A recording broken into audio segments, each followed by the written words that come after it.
Nagpasaklolo na po sa Senado ang mga pamilya ng dalawang OFW sa Saudi Arabia na nasawi noong Hulyo. Bago kasi ang kanilang pagkamatay, ilang beses umanong nagsumbong ang mga biktima ng pangmamaltrato mula sa kanilang mga amo. At nakatutok si Mark Salazar.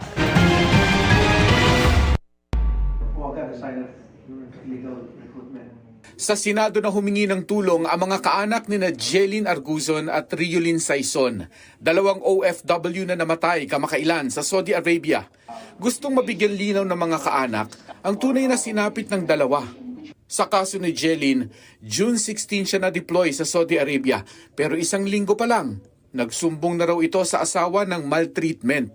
Nung pagkalipat po niya dun sa ibang bahay po, yun po sinabi po niya na kinuha daw po yung passport niya.